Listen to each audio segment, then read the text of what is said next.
One. Hey all, and welcome back to another exciting episode of The Journal. My name is Taylor McNutt. And I'm Ryan Megaffin.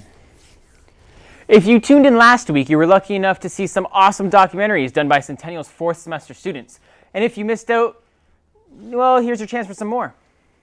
That's right, Ryan, and I'm sure they will be just as good as the ones we featured last week.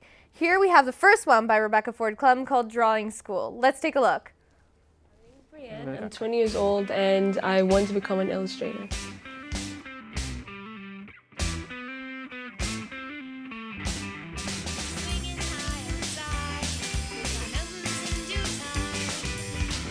I always drew when I was little. I would draw often in church, usually during the long sermons. Me and my friends would sit together and we'd draw in this big notebook together and just make dumb pictures and comics and stuff like that. I always read a lot too because I went to the library often, and I liked to look at the pictures. I liked what they did, and I wish I could do something like that too.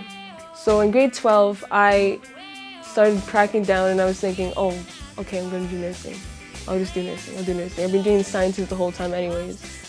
I didn't really want to follow in my mom's footsteps because she's a nurse, and my sister wanted to do nursing too. And then it became a real thing for me, I think, in December of 2011. This one had to be done in all pen, and as most people know, pen is very hard to get rid of. Some would say it's impossible, so you can't erase anything. The best thing about being an illustrator would be to be doing something that you really enjoy doing, which is drawing, and creating something that didn't exist before and making it, you make it real. I think I just naturally was able to draw. You take something that never existed, and all of a sudden you make it real, and it's there, it's tangible, you can see it. And then they look so nice sometimes, you know? They're just so beautiful, and I love to make that other people feel the same way I feel when I look at theirs. My drawing inspirations, mostly I get them from daydreaming about things, or mostly how I'm feeling at the moment. I like to draw a face that portrays that sometimes, although those ones tend to be very weird looking. But I'd say I'm more of a cartoony type. Traditionally, I don't like to draw people. I like to draw people in a cartoon style, but I like to draw objects traditionally. My dream job is to be a storyboard artist, possibly for Disney, but I'll take any others, you know. If there's one tangible talent I have, or have ever had, it would be drawing, so it was always a big part of me.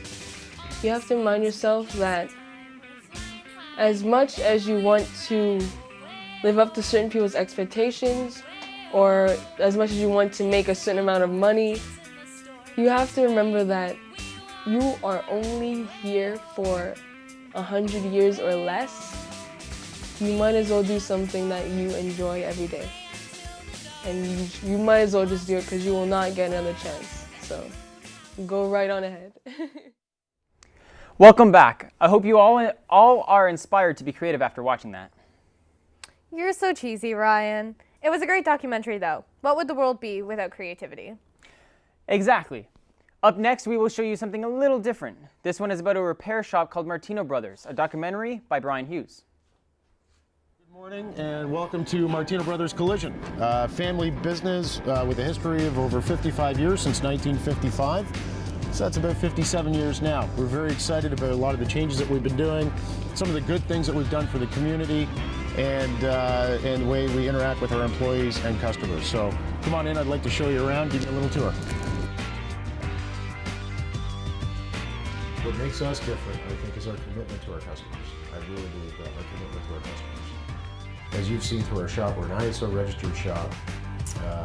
We've taken so much training, so much effort into how we deal with our customers, what we do to not just please our customers, but almost our mantra is, will this delight the customer? Will this delight the customer? We say that over and over again.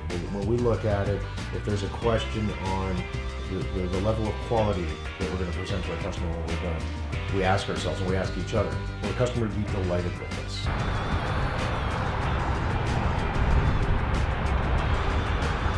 now currently our entire staff between the two shops and car wash operations, we employ about 30 guys. So we really don't look at it as, you know, these guys work for us. We look at it as we all work together. And what I mean by that, I never know what it is I'm going to do in the day. I might go to work and write a bunch of estimates. I might deal with a bunch of customers that come through the door. I might get involved with projects on the shop floor. I might go out on the road and try to drum up some sales. That's the part of the business that I really like, is the variances that I have in my days. I'm never doing the same thing, you know, 2 days in a row. I think that for us, where we want to see ourselves, how we can leverage ourselves better within our industry, is to have 5 shops.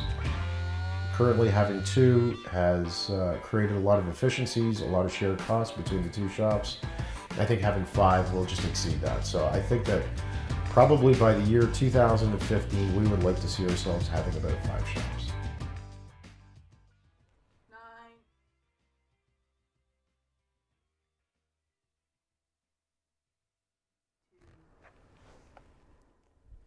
Ryan, Yeah. what are you? Sorry. What are you doing? You had it on servo. Oh. There you go. Yeah. Why? What's up? I'm glad the documentary inspired you and all, but are you gonna come back in house now? Oh, yeah, sorry. Before we go on, just a reminder to stick around. Later in the show, we will feature a movie theater legend and the hottest youth collective in Toronto. But up next, we have a documentary by Mike Johnson. Here is The Elwins, a documentary that goes behind the scenes with a band from Keswick. They might just be the next big thing, so you better pay attention. We are the Elwins. We're the Elwins. Who are we? We're the Elwins. We're the Elwins.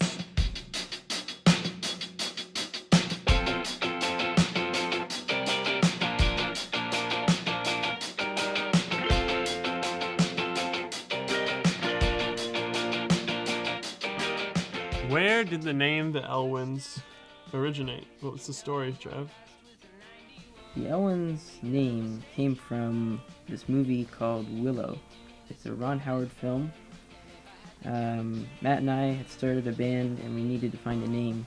And we watched this movie and there's a group of characters called the Nelwins, but we thought it was called Elwins, so we went with that. Long story short. We love animals. I can get Dennis. Can you get Dennis, Okay, Chris? get Dennis. We actually love animals so much. That's why Travis is wearing this leopard coat.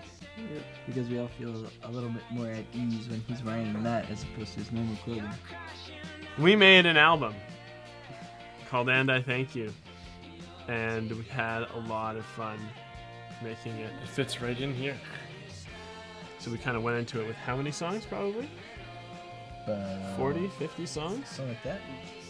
A lot of them we still had to learn how to play when we went into it. Maybe like 4 of the songs on the record we had been playing as a band, and then the rest of them we hadn't ever played together before. We spent a lot of time with Bill with like a board where we would just write out the structure of the songs and then just move everything around and just try it. A million different ways for each song. We just try it so many different ways. Mm-hmm. It was so interesting. We had never done anything like that before. We've made videos to promote our merch and stuff, and they'll kind of have like little jokes in there, so it's all good fun. Coffee for a sleepy, travy baby. Matt's still touching Ferd's face cheek. Chris is pouring some water. I think it gives people a reason to want to be a part of something more, you know, because it's like, oh, that's that funny joke thing. Of course I want that. And it also gives people an introduction to like kind of who we are, Yep. like and what we're like and stuff like that, so they kind of get a more personal connection to us.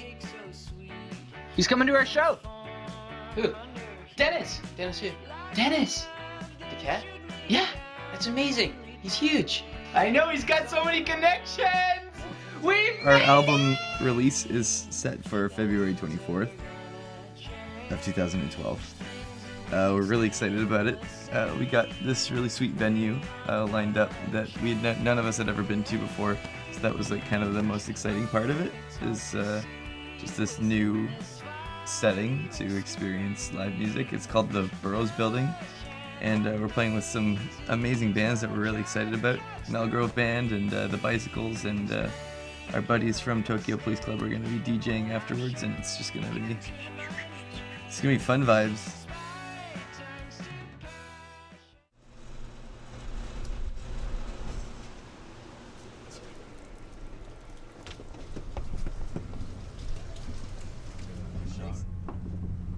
More shaky from here.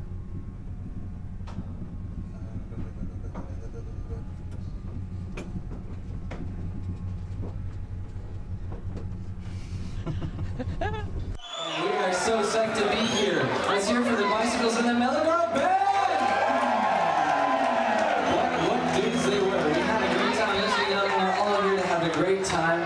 You guys ready to have a good time? All right.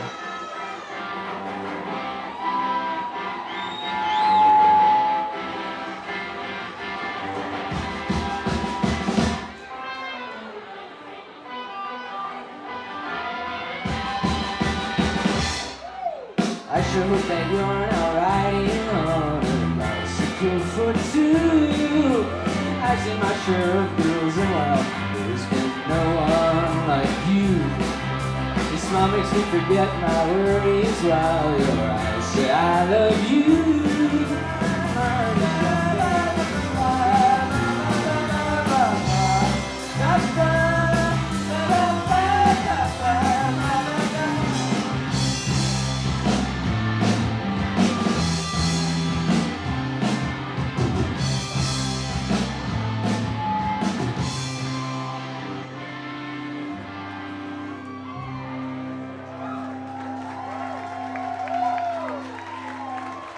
All right.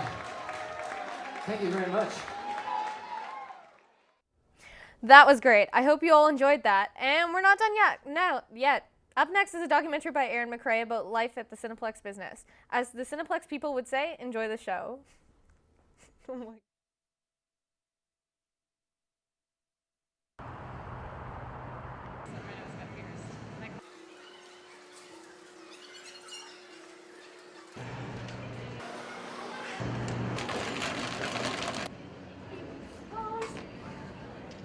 My name is James Loader. I work at Cineplex Milner. I've been in this business for about 41 years, and I'm still happy to work at it. I've worked continually for the last 41 years, in this theater about 11 years. I wasn't here when it first opened. I was here for, it was about a year later. I transferred from the town center. I stayed at Morningside for all these years is because the managers treat me well, you know, and I get along with the staff. I enjoy talking to them and talking to guests as they come in. It's work, but it's still a bit of socializing for me. He's awesome. He's been here a while. He has doing a great job being here. He rips those tickets like a champ. He's been here as long as the theater's been here, for sure. And he's just the staple. You just come in and you're just used to seeing the old guy who takes your tickets at Morningside Cinema, and he's great.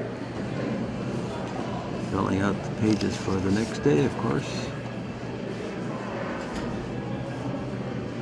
There they are. All ready for the last thing at night. When I was 18, many years ago, I got a job as an usher. And I worked at various locations. I worked at about 9 locations and Massey Hall on Gould Street. And then I didn't work in theaters for a number of years, but then as my family was growing up, we needed a few extra dollars, and I got a job at Cedar Brae. Worked there for 27 years in Victoria Terrace and Fairview in the town. I can't quite remember the periods of time I worked, but it all adds up to a lot of years. My job has changed over the years. In some theaters that I worked in, it was extremely busy, and they might need 2 people on the door. And the last few years, of course, we're getting into 3D, handing out 3D glasses and scanning tickets. You know, it's a bit more technical than it used to be. At one time, you did your job, you watched everybody that came in and tore the tickets. Now you have additional things to do. The first movie I ever ripped a ticket for Yeah, I'd have to think back something like 41 years. I was thinking about this the other day, and what I remember that Jane Fonda was in a movie called Barbarella. And if you see how old she is now, well, she was a teenager then, I remember that one. And I think there was like a King Kong movie at that time, and they had a person dressed in a King Kong costume running around. When I work with James, it's usually on floor, and that would be like twice a month if I'm lucky. And I got to see the way he interacts with guests, and he's not a dead guy. He's very humorous, and you get to know him. He interacts with guests really well. James stands out because his white hair. He's the oldest one here in the building. More times, his just approach to the job, he takes it really seriously. He's passionate. That's our motto here: passionate, entertainment experience. And he does it really well, and he stands out because everyone knows who he is. He has a Facebook group and all that kind of thing. So James is like just a man. James is a legend. He's been in the theater business since the beginning of time. I feel I am dedicated because if I'm there, and I know they look at it like, what's this old guy doing? But if you don't have a ticket, I'm going to still, even if I'm scared on the inside, I'm going to make sure that you're towing the line, that you're giving me what you're supposed to. And I'm happy with that. Now as we bid a fond farewell to the theater business, we say goodbye to all theater goers. I'm getting an amateur shot of this funny old guy. Wow, James has worked at Cineplex for a long time. Have you heard about that Facebook group? I have heard of him, but I never knew he was so famous. At one point, the group had 10,000 fans. Crazy, eh? Yeah, that's pretty weird. Are you tuned in for more excitement here on the Journal? Because we have a couple more documentaries coming up for you. Here's one by Mike Malley that features a collection of youth from Toronto who get together and do what they do best. That's party. So get your party hats on and your designated driver handy. Let's take a look.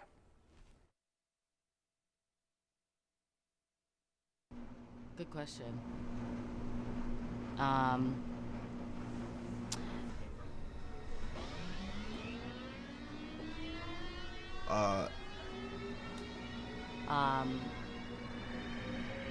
Like. Oh, you mean the word comeback season in general? Middle class African beating Asians in badminton, calculating the averages, got the flow of a pathogen. Stayed away from the Vatican. You blow a whistle, I blow a missile into your abdomen. Got the swagger of a T-Rex. You think I overdid it? I ain't even got my feet wet. He's next, leaving these bad bitches in deep sweat. The top's an arm's length and I ain't even try to reach yet. That came from us playing dodgeball, right? We were on a dodgeball league and we sucked ass and we just kept losing, so we just wanted to make a comeback. So in our status, we kept writing comeback season. It's comeback season. I got into a little bit of trouble with the law at one point, and like me getting into film around that same time was kind of my comeback. So when I'd film something and like post it on Facebook, I'd write at the end, comeback season. We used to go to this party that was just like so whack, and we just thought in our heads, I'm like, I wish that someone would just let us throw a party. We first had a party for Conrad. That's my best friend. He had the game night. Then we brought the alcohol. Everyone drank for a bit. He actually drank way too much, which was perfect. Knocked out within like 5 minutes. We all went on our phones, went on Facebook, blasted the address. The next morning, we cleaned everything up when everybody left, just in time. As soon as he was waking up, we're scrubbing the walls. When we posted that video and everybody saw how fun the party was and everybody that was there were talking about it, reposting the video, then that was like one of the first times that like it was, the name really got out there. Okay, it's Friday night and we got White Girl Wasted in 2 days. Man, everything just got a little crazier. We got a lot on our plate to get done before then. Yeah, so I'm excited as hell. Just that in 2 days, everything's got a lot more hectic. Oh, got a surprise. Call Carl. Why? Call Carl. But we gotta go to the t-shirt shop to make a sweater. Cool.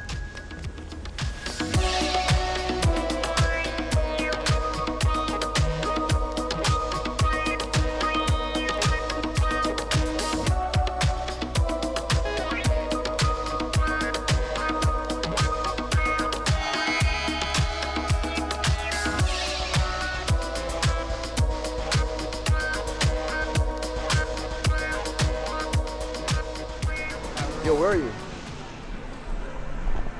Okay, I'm here. Where are you? I'm outside the line. Yo, do you have gear? Do you have CBS gear on? What's good, Joe? It's Augie, CBS representative. I'm out here with Stephanie, Ronice. We're just out here at the fucking New Era Toronto flagship store. We got Machine Gun Kelly coming through. Want to send a shout out to Lace Up, Universal Canada. You know what it is, straight up. CBS. My homie Jazz, who's a part of CBS, he's on Universal, and he hooked us up with his boy Ryan, who contacted us to help do the promo for the meet and greet. It was like last minute though. We pumped this like last minute. Last minute. Yeah. It worked out pretty good though. It looks like we got a nice little turnout. They call a homie slick back, holding up a trip sack, old school snapback. They're like, where you get that? I ain't where your chick's at, rolling up a zigzag. No, it ain't the joint when I say she wanna lick that. T.O. resident, schooled in Connecticut, Savage Flight president. Oh yeah, that's what's up, guys. What up? It's the kid Machine Gun Kelly. It's officially the comeback season, motherfucker. I am laced up. You already know what it is, dog. Did you just take that TV down by yourself? Oh, okay. I'm Darren Liu, CEO and owner of Creatures Creating Gallery CC inside of 627 Queen Street West. Right now, we are renovating our beautiful space. Tonight, Comeback Season Kids, one of our great house office presence at 627 Queen, is hosting White Girl Wasted at the Mod Club. Yeah. We're going to be hosting a pre-drink at 627. And get the kids warmed up for the night. Now when I talk about these hoes, that's a pimp thing. These homies never have control, get a grip, man. Can't see me coming, these homies say Stevie Wonders and hiding under their covers. And hey, what's up, CBS? Woo! Shout out to CBS. That's what's up. Comeback season. We just had a pre-drink. We just had a pre-drink to the White Girl Wasted party. So we're heading over to the Mod Club. And we're trying to rage tonight. But the only thing is we're trying to have an after party. Everyone wants to drink. I don't drink personally, never have, but I don't know, whatever, we'll sort that out. But right now we're running late and we gotta be there for 10. No, someone can't get in. Oh, fuck. I'm so glad that's not me because it's like they call you when someone can't get in, and there's like at least pretty much the entire party is everyone is your friend. It's just weird, like there's people texting. Can you hold my space? Yeah. Asking last minute if you could put them on like a guest list, but like they forget that like I don't know they don't do it on purpose, but they forget that like that's already printed. Here's good. What? You can park here. Yeah.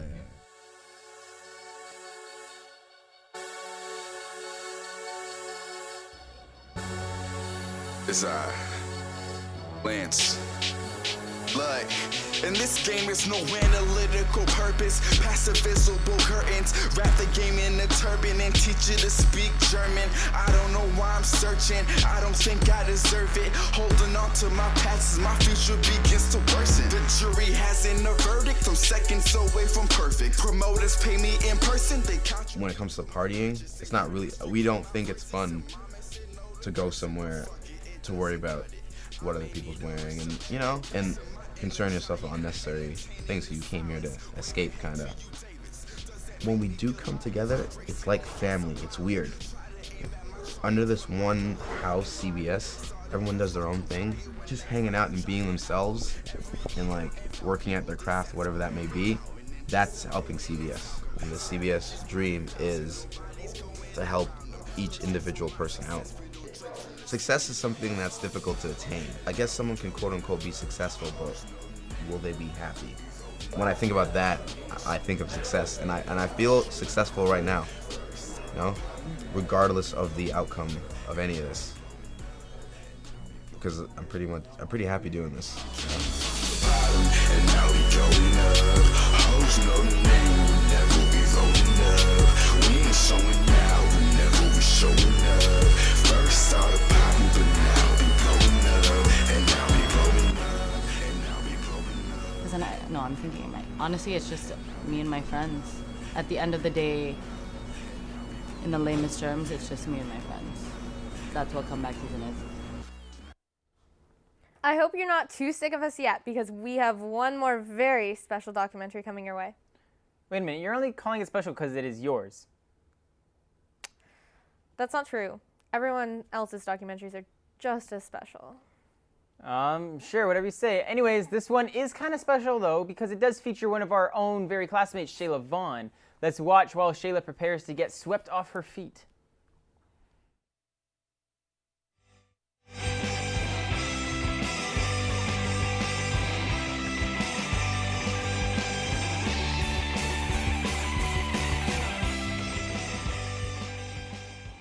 I want to be on The Bachelor because even though I'm 21, I really want to find love. Okay, so this is The Bachelor, so there's one guy and I think there's like 25 girls, and it's like a mansion house. I actually don't know what this one looks like. And they pull up by like 10 or 5 girls at a time in a limo, and they get out and they introduce themselves one by one. It's like this big cocktail party.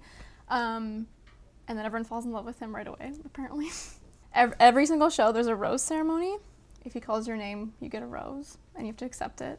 Weekly, 2 girls go home, and then you travel, and you just get to know the guy. And there's like challenges, and there's group dates, and there's single dates, and it's one big dating fest. It's lovely. I don't watch the show because nothing about The Bachelor is real. Absolutely nothing. But you know what? If she wanted to apply and be on it, I'm there for her. No matter what she does, I'm there for her. I think finding true love and true happiness is the most important thing in life. I do. Do you think I can find true love on The Bachelor? No? Mom, what are you doing? Okay. All right, fine, I'll fake it. She can't lie. I can't lie. What's wrong with that? It's just her mother's opinion. I don't think it's gonna affect what people think. If anything, it gives you an edge. I don't know. Okay. I don't think there's anything wrong with honesty. Okay, but if I when I get chosen, Yes. to be on it, would you be excited for me? Yes. Like you'd root for me, like you'd watch every yes, week. Absolutely. And now I don't, because to me it's all staged, so. But this is my, you can't say that, Mom. But, we're TV. See, okay, either you want me to fake it and say things you don't, like, I don't believe in, or you want me to say what I feel. You can't say it's staged, though. But it is. But it's not, because people get married from it. It's staged. Okay, fine. Take 2. So we had to film an application video, and it's about 10 to 15 minutes, and it's just introducing a normal day of Shayla.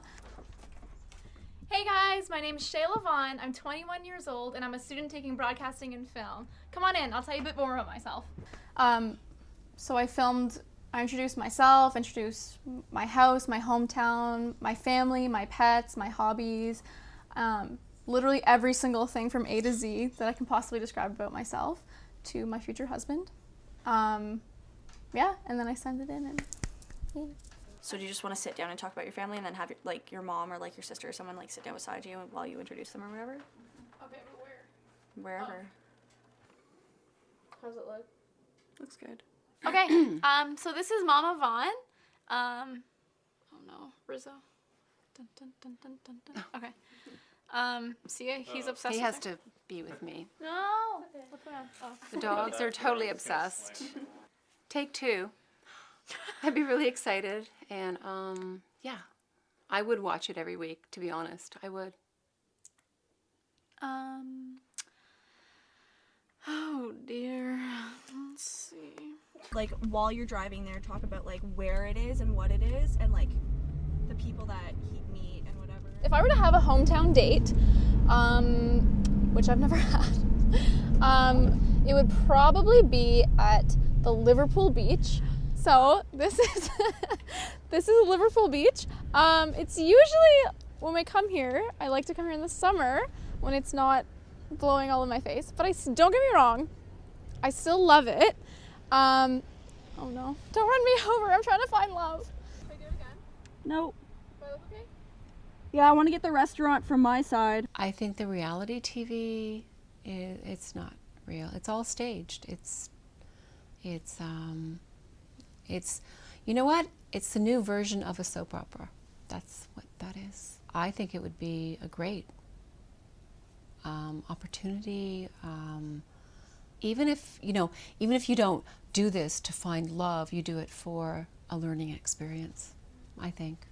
I already know going into it more of what to expect. I've never been on a reality show, obviously, but no, I think I know. Like obviously it's mostly for show, so I'd be way prepared for that, and just like I would have way more fun with it, and I wouldn't be crying every 5 seconds. Obviously, like this experience would lead to something else. Like if I don't fall in love with him, the main bachelor, I think it would lead to other opportunities, and of being able to meet other people because of the show. Wow. Wasn't that doc amazing, guys? One of the best. Get over yourself, Taylor. I'm kidding. It was well done. I'm excited for Shayla. Yeah. Me too. I can't wait to see what happens. Now, ladies and gentlemen, we are pleased to inform you that we have a special musician in the house today, and his name is Brent Rowe. So take it away.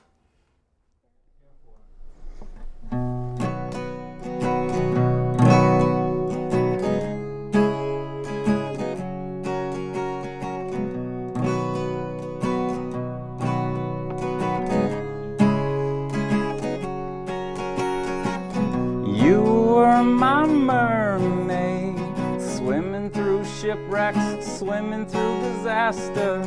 I'm just a lonely sailor, waiting out for sunsets, wondering what life can be. You were a creature of myth and beauty.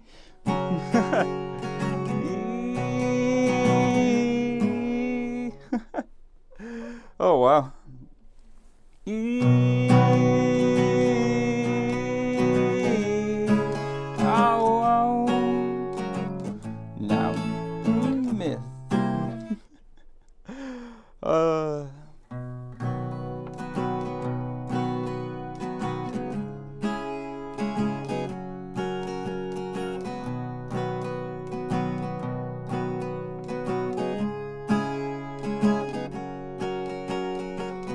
The doctor yells, let's do experiments on this newfound creature.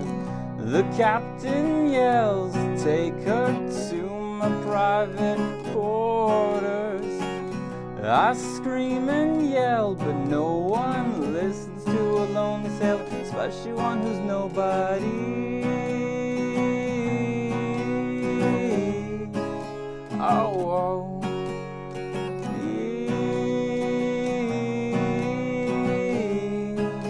Oh, now I've got a decision to make. Do I believe? No, I just realized I'm on the wrong capo.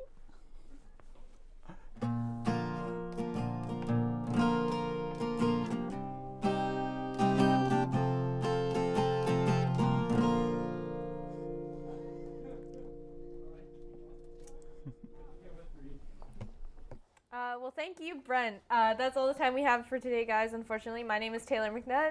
And I'm Ryan Megaffin. If you liked our show, tune in next week as we do everything all over again. Good night.